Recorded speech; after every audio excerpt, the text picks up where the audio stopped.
Before you start the clock, hold on. I just want to remind people we are in the Calvin L. Rampton Salt Palace Convention Center, named after our great former governor. So let's give them a hand.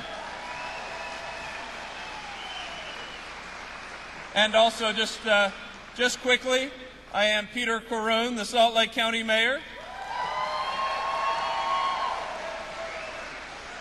And Jim Matheson said that last night somebody came up to him and called him Mayor Corroon, and 4 times today I've been called Jim, so we return the favor. Today I am here to nominate Jay Seegmiller. I call him the Dragon Slayer because 4 years ago he stepped up to the plate and ran against the powerful Speaker of the House of our Utah state government and defeated him. And so I am here to nominate him again. So, Jay for jobs. Let's go, Jay Seegmiller. And I want to hear your second for my nomination. Thank you very much. I now give you Jay Seegmiller.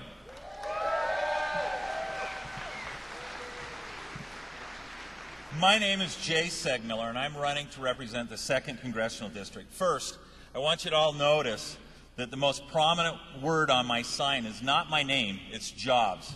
Jobs will be my #1 priority. If everyone has a good paying job, many of our problems will be solved. And we can bring companies back from overseas with smart incentives. We need to combine competitive corporate tax rates with the ability for corporations to repatriate their money with little or no tax, only if they use that money to create jobs in the U.S.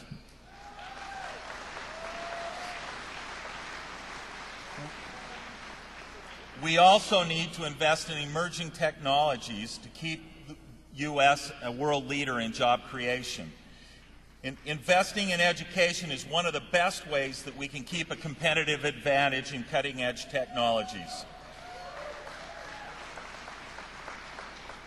We cannot produce high-paying jobs in Utah if we do not have a highly educated workforce.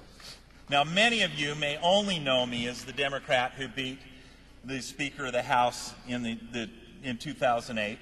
But today I'm going to tell you a little bit about me and what drives me. Now, I was born in Salt Lake and grew up in the Glendale area.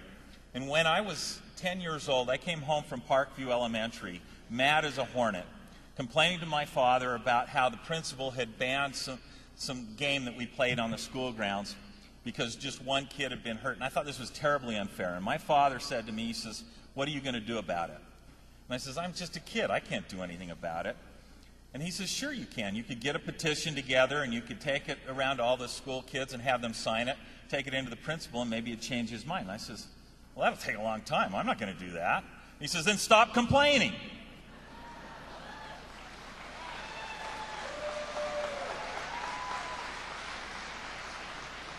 He says, "If you're not willing to take the time to make the change, then you should not be complaining."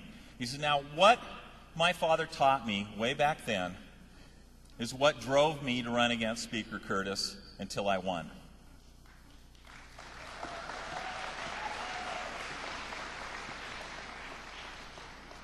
And it's what brings me before you today. I no longer complain, I just set out to change things. Now I have something I want to ask you. Are you as mad as I am that because of a Supreme Court decision, freedom of speech now only belongs to those who can afford it?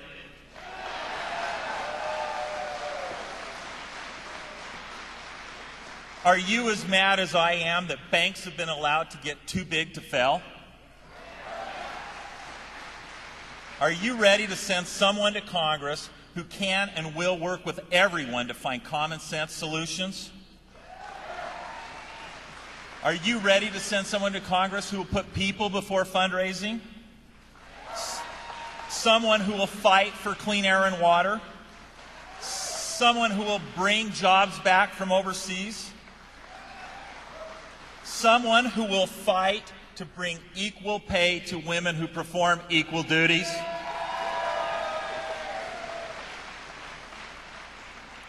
Now, this fight will not be an easy one, but I'm up for it.